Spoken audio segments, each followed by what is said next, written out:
Hey, welcome to another edition of Kyle Meredith with. It's the interview series presented by WFPK at WFPK.org, Consequence, and the Consequence Podcast Network. Thanks as always for making your way here, checking out the series. Of course, you know what to do if you like what you see, what you hear.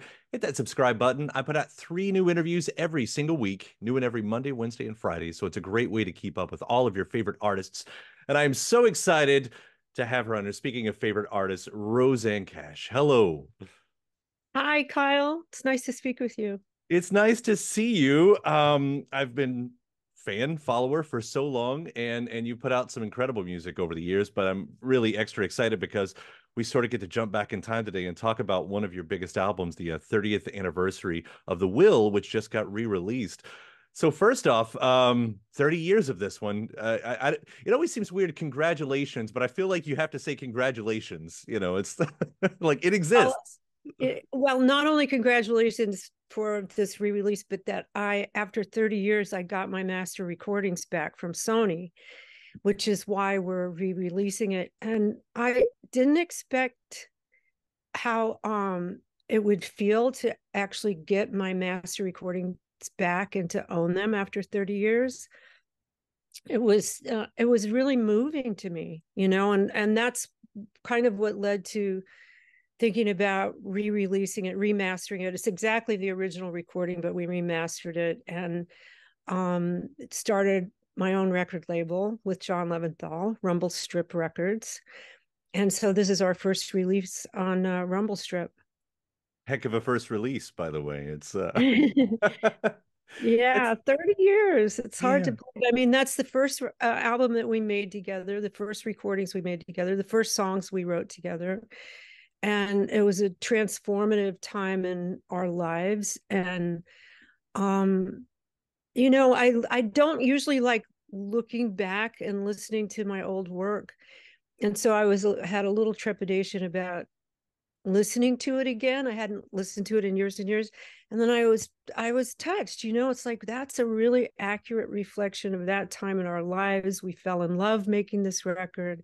We've now been together 30 years and I'm proud of it. Yeah. Well, let's take that moment then. Let's head back to that era, in 1993 and around there, especially because I know there's a big story, musically, lyrically, this seemed like a big jump from where you had been previously with Interiors. I think the story's been told, but for interview's sake, what happened during that time? What led to that? Well, it was actually, I mean, I think of it in 3 steps. Like I had King's Record Shop in the late 80s, that album, which the cover was from Louisville, from old King's Record Shop in Louisville. Um, and that was really successful album. It was the first time a woman had gotten 4 number 1 singles off of one album. So I had a lot of leverage with the record label. And I said, I want you to give me a lot of money and I want you to let me produce my next album myself. And they said, okay and okay. So my marriage to Rodney Crowell was starting to fall apart. And I was writing these very dark songs. And that became Interiors. So that was a really dark interior acoustic based record that I produced myself. And the label didn't want it. They said, we can't do anything with this. And I said, well, it's going to get worse. So they transferred me from Nashville to the New York division of the label. And then eventually I transferred myself to New York 32 years ago. And I started I had met John Leventhal. I started writing these songs that were just full of fire and longing and transformation and destruction, very powerful time in my life. And I asked him to produce a record and he said, I'll co-produce it with you. So, and then we wrote a few of the songs together. But God, it was a turning point in my life. It's, everything was both despair and the excitement of a whole new life. And I hear that in those songs. Yeah, that's I think I was reading in maybe the bio of this record, the one sheet or whatever, like you thought there was a moment where your career might be done. And there's something about a Back Against the Wall album. Yeah. Like, Right. yeah, a lot of times those end up being like, the sophomore album or whatever. Like I've always said, like I have a weird love for sophomore albums, especially the ones that don't work. Those are some of my favorites. This one isn't a sophomore record, but it is sort of in that, same vein. Like this could all leave just as quick as it became. To hear, like I know we hear this different than you hear this. Like you hear this, and especially knowing that some of this record is new love, and I don't know how much this record is also still telling the tale of the divorce right behind it. But what an interesting juxtaposition. Like how much of that really is right on the surface for you? I have to say, you really caught my attention when you said that you love sophomore records, particularly if they aren't good. We should have a really long conversation, Kyle, about a lot of things. I mean, please let it take you where you want it to take you right now. Yeah, no, we just dropped to a whole new level. I'm really digging this. And I even forgot the particulars of the question, but let's just say the album isn't a diary, and yet it's it's from the deepest parts of myself and what I was going through then.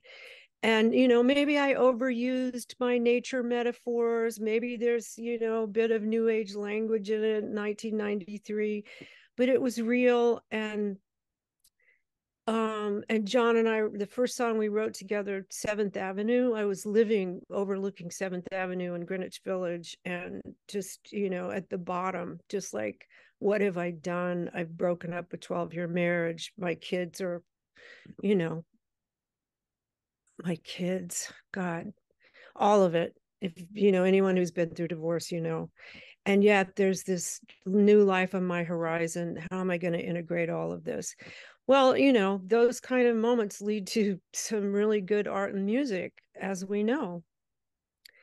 And it wasn't that successful, and yet it found its audience, which is really all you can hope for, because people say to me still, man, that record got me through my divorce. Or I had two journalists tell me that they were both separately embedded in war zones during when that record came out, separately listening to it, and that they got married. Oh wow. I know, isn't that Like crazy? that's a good one right there. Yeah. And it should be said, like th this record found its audience without the radio Yeah. even being part of the equation as it, might have hoped to have been. Like, and I think that even coming from a person who spent most of his career in radio, like that's one of the best things. Like that says so much about what the record, because there's a lot of records that just get embedded because they get played so much, whether or not they're great, maybe Yeah. they're fine, but I think it just says something about this album that it didn't need that, and still yet here we are celebrating it. Yeah, and it was a risk too, and it was a turnstile into a whole other life for me, Yeah. and I felt it was a risk at the time. um I was scared, but it was the right thing to do, to climb out on that limb. Yeah. Okay. I mean, there's that line in there in Seventh Avenue. Said, "I am not a lighthouse." Like, there's a lot of great lyrics throughout this record, but that one punches, No, because that says so much, thank you. right away. All right, so I'm gonna take your sidebar when I talk about the sophomore records and the ones like what came to mind for you? Well, what came to mind for me was about you. I was thinking, wow, this guy's a deep listener. Um, and also, I have a friend who he taught the history of popular music at a school here in New York. And he and I have had this argument for years, that he says there is no evolution in an artist's life. There is no evolution in the work. He said it's only about stages, different stages and phases of the artist's work. Well, I disagree. I think there probably is some kind of evolution. I don't overuse nature metaphors anymore, but whatever. But that came to mind when you said the sophomore records that aren't very good. It's like, well, you're paying attention to the stages that are lesser known or lesser accepted. And that's interesting to me. I mean, my sophomore record really would be 7-Year Ache. Mhm. So that was a big record for me. But honestly, the sophomore record would have been my first American record, right or wrong, because I made an album in Germany before then. So I don't know. We could talk about this for days. Well, Like, it's whose sophomore record do you really love? oh, it'd be hard to get because there's so many artists, and it's not one specific. Like I could probably put that list together, but I would have to take that moment to think about it. But I've always noticed that, like, even there's something about when an artist is more or less having to scrape the barrel, right? Yeah. Like the great songs are great, and most of the time they're undeniable. But even like I collect soundtracks. I love, that's musically, and what I love about those is those are a lot of times the cast off. Like the label said, what do you got? Oh, this one didn't make a record. We'll put that out there. It's like, well, that's the one I want to know about. That's the song, why does it even exist? That type of thing. I don't know, I'm attracted to those type of songs. Which soundtracks do you really love? I have some soundtracks that I really. Yeah. I've been going lately. I went back, there's a couple in the 80s, 9.5 weeks, and she's having a baby. I've been listening to both of those for different reasons. Of course, the 90s were the apex of soundtrack culture. They were all throughout there. So there's lots of those. From the big ones like Dazed to Confused and Godzilla to, a lot of the smaller there's a movie I found called Amateur. I think that actually came out a little bit later, but it was part of the indie boom. And it was just like this. In fact, I was looking at that one. That's where I had never heard Greg Brown before, and I Mhm. found so there's discovery on those as well. And that's what I love. American Beauty. That's a great soundtrack. Great Thomas soundtrack. Newman. Yeah. The Mission. Do you know the soundtrack to The Uh-uh. Mission? Mm-mm. Oh, that was beautiful. And Mark Knopfler's soundtrack to Cal. You Okay. should check that out. I've heard some of it because he loves to score, and Yeah, yeah. I could listen to him score anything, obviously, Oh, me honestly. too. Me too. Well, speaking of artists like that, and kind of pulling us back, to the wheel, you found a scene in early 90s New York. I mean, even looking at the guests on this, with Benmont, Bruce Coburn, Mary Chapin, Mark Cohn, Patty Larkin. I don't know if you can, as you look back on, if you're able to kind of put it in the box, like what was the scene you found in the early 90s in New York? Um, I found a kind of anonymity that I really craved. I mean, living in Nashville was like living in a fishbowl. And I'm interior as a writer, and I like the anonymity of being in New York. And even if somebody recognizes you, they're so cool about it. Hey, saw you on Letterman. And then they keep walking. Don't really say anything. Um, so I found people working at the top of their game who really weren't interested in celebrity, and that was a relief and just incredibly inspiring to me.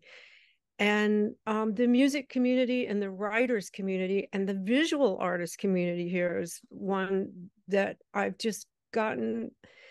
I'm humbled and inspired to have friends in all of those arenas, and it just makes me feel competitive in the best sense possible. Like I want to be at the top of my game as well. Yeah. Do you find that New York directed your sound opposite of the way Nashville might have? Oh, that's interesting. I don't know, because John, I mean, I love early country and folk music and Appalachian and the blues as much as anyone on earth. And so does John. He was the only New Yorker I've ever met who knows his Merle Haggard and his, Appalachian narrative ballads and his everything. And that was inspiring. So we met on that level. And at the same time, he's very sophisticated. He listens to Copland and Bernard Herrmann and Stephen Barber and everybody else, as well as Merle Haggard and the Carter family. So I think that he's pulled me into being a better version of myself. And I think maybe I've had that effect on him as well. Yeah. Yeah, I think I've never thought about it in that context, but I would be interested now to go back and listen to all your records and see if I feel like that, like if I hear those New Yorkness, whatever that might mean, in those instances. You know what I think that just occurred to me when we're talking about this is that when I was in the South, a lot of times I feel like pulling away from the South, about going against the grain.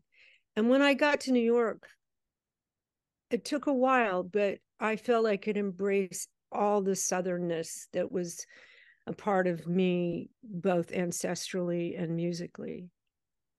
I guess that's a common experience, right? You have to get away from something to really own it and love it.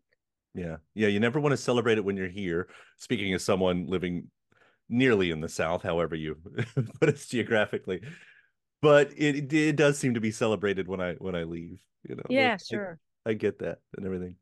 Um, you did one music video for this album and you had Mary Lambert direct it. I was Yeah. curious about that because it's interesting. Mary was coming off of Pet Cemetery 2 specifically, and the Red Shoe Diaries. A little softcore there. And this video wasn't any of that. I didn't know if that was how did that, were you friends? Like, I just love to hear that. No, we met. I forget how it happened, but I'm sure the record label brought me some directors and showed their work. And, when we chose Mary, and we shot it in LA. And I had some stupid idea that we would create scenes based on tarot cards, like with the crossed swords and laying on the catafalque, and this guy who spins in the air and all of this stuff. And she was game for it. So we created this whole thing. And I remember one shot, we were on the edge of a cliff in Malibu, and there was no guardrail. It was like an actual cliff, and she wanted me to sit on this bench and get the shot. And it was a little scary. And afterwards I said to someone in the crew, I said, "Oh, I think she was nervous about me falling off." He goes, "She doesn't care if you fall off. She wanted the shot." It's about the art. That's luckily that didn't happen. Luckily it didn't happen. No, it was fun. I liked that video. John kind of rolled his eyes at it. It's very much of the time and place, and the tarot card thing, but I think it's fun.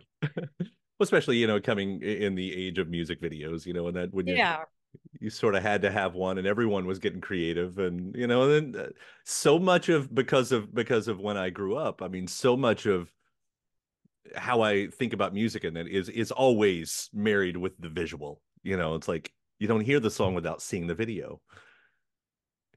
Some people complained about that at the time. Like, I don't want a video to take away my options for what I visualize with this music. Yeah, and I understood that. And there's no budgets for that anymore for people in my demographics. Like, we're not going to give you $200,000 to make a video. Figure out a lyric video, write it on a piece of paper and take it with an iPhone. That's all. And I miss it. There are videos out there and I see them. Of course, they're not curated toward us in this monoculture anymore, but I still love seeing, when people do get the opportunity, it's still, I appreciate it, I guess. Yeah, no, I get it. Yeah. So also with this anniversary edition, we have some live music that I wanted. So you put out the ACL performance that you did, and also the Columbia Records Radio Hour, which also had David Byrne stopping by. I'm just going to throw out the big generic version of this question, but what was it about these shows? Is there any kind of fun story that comes along with them? Well, what you're talking about is that in the double album set and the double CD set, there's an extra disc that has live performances from that year. The factor that holds them all together is they're from that year that the album came out, so they're all from '93. So Austin City Limits show, it was really fun. First time we performed the Wheel songs live, and then the Columbia Radio Hour, which I think is no longer. I don't think it exists anymore. I don't think it does either. Yeah. Yeah. So David Byrne and Lucinda Williams did that show with me, and we did. I think we did a couple songs from it, both Interiors and from the Wheel. That was. I actually, to tell you the truth, I didn't listen to it before they put it on. I didn't want to. I just said to my manager, "Does it sound good?" He goes, "Yeah, it sounds great." I go, "Okay, let's do it." The other thing I heard, also being a David Byrne fan, and you might not remember this, obviously, if you haven't heard it, but I'd love to see it because what I hear from him, it doesn't sound bad, but he sounds so unsure. Yeah. Now, okay, so I did hear somebody played that live the other day, and I heard part of it, and I went, "Wow, he sounds unsure." Exactly that. Uh, But he probably was. well, yeah, Right. I don't know if you guys rehearsed or what happened, how that works, but Well, if we rehearsed, it was very minimal, and I'm not sure he was used to singing harmony to, Mhm. but whatever. It is what it is. It's No, a it's still moment fun in to hear, time. right? Yeah. Yeah. And so you take this back, the Reinventing the Wheel tour. That's what's coming up, right? Is this Yeah. an opportunity to reimagine the songs or just to celebrate them? No, I think some of them are reimagined, I would say. So back up a bit. I was supposed to do all of these dates in November and December, but I had knee replacement surgery in September, and it's taken longer to recover, and I really could not stand for 2 hours show, and I didn't want to do a BB King and sit through the whole show. So we moved these dates to January and February. But yeah, some of the songs are reimagined, and the wheel is reimagined a bit because only 3 people in the world I have found who could play Stuart Smith's guitar part. One is Stuart Smith, one is Larry Campbell, and one is a stage tech in Sydney, Australia. And John freely admits he cannot play that part. So we're reimagining that guitar part for sure. And then, What is it about that guitar part that's oh my God, Kyle, it's like, it's, how do you explain it? It's circular. It never stops. It's just a relentlessly fast moving circular guitar part that Stewart invented, and it's almost impossible to play. There's nothing enhanced about it on the record. It's his actual fingers. that's it. Well, when you get something like that, well, that's fun. So, so Well, what do we you got to get the stage tech in Sydney to come up. can't wait to hear what this all sounds like at the end of this. Further on, I guess more in the present, since you mentioned Rumble Strip, did I see like John is releasing his debut album, right? He is. During the pandemic, we have a recording studio in our home. During the pandemic, he's been wanting to do this for a long time, and he was kind of faced with it. Like, I have this time, I have this music I've composed, I'm going to do it. So he recorded his debut album, and it's going to be released January 26th. That's going to be the second Rumble Strip release. And it's so beautiful. It's so complex and just deep. I think people will really be surprised. Yeah. And there's some nice poetry that it's happening with the anniversary of this and Yeah. the both of your story. Yeah, I don't know if you totally. can plan that stuff, but the stars aligned quite nicely for you all on that one. I also want to point out we've been playing the national song Crumble quite a lot right I now. love it. How did you end up on that one? So during the pandemic, Matt Berninger, who's the lead singer in the National, as you know, he just kind of contacted me out of the blue and said, "Do you want to write a song together?" So we wrote a couple of things together, but not together. Together by phone, by email, by sending files back and forth. And then the time went by, and they were making this latest album, and they asked if John and I would be on it. So John's playing guitar on that track, and I'm doing the vocals with Matt. I just adore Matt's voice. He's just got one of the sexiest voices on the radio today. And it was a thrill. I loved singing with him. Yeah, And I'm going to ask him to sing with me when I record this song that he and I wrote together that's quite beautiful as well. awesome. And if that wasn't enough, because I was just going down the list here, a Broadway musical, Norma Ray. Yeah, John and I have been working on this musical for 6 years now. So hopefully we're going to get it staged in 24. We'll see. That's a lot going on. That's a lot going on. Oh, another thing you'll enjoy too is that we just did a thing for the Lou Reed tribute record. And I think that will be out next year as well. Wow. Are you able to say what you did? Yeah. I mean, they gave me a choice and I chose the song Magician from Magic and Loss. Magic and Loss was my favorite record of his. And that song Magician is so dark and so eerie. I was just listening to You Know You Were Loved. I don't know if that's the title of it. That's the hook of the song Yesterday. It's kind of one of those little, I think it might have been 90s Lou Reed, but a little forgotten little toss off, speaking of soundtracks. Yeah. Yeah. Well, that's cool. I can't wait to hear the Magician and everything. But here we are once again celebrating 30 years of the Wheel. A great, absolutely fantastic piece of art that you all made in that time with your back against the wall. It's a good album title itself. Yeah. No, seriously, congratulations on this record. And thank you so much for taking the time to talk about it. Oh, it's a pleasure, Kyle. I really, really enjoy speaking with you. And thanks to my guest. Also, thanks to you for checking out the episode in the series. Before you get out of here, hit that subscribe button.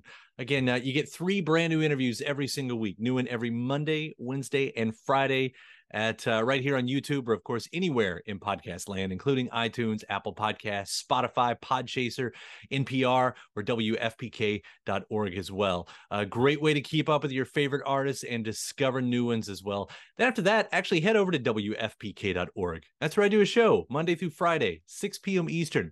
It's an hour full of song premieres, music news, anniversary spins, bonus interviews, Monday through Friday, 6 p.m. Eastern at WFPK.org. Consequence has your music and film news. You can also find me on the social media spots, Facebook, Instagram, mostly on Twitter. All 3 of them, the address is at Kyle Meredith. Do hope you like and follow along. That does it for another edition. I'm Kyle Meredith. I'll see you next time.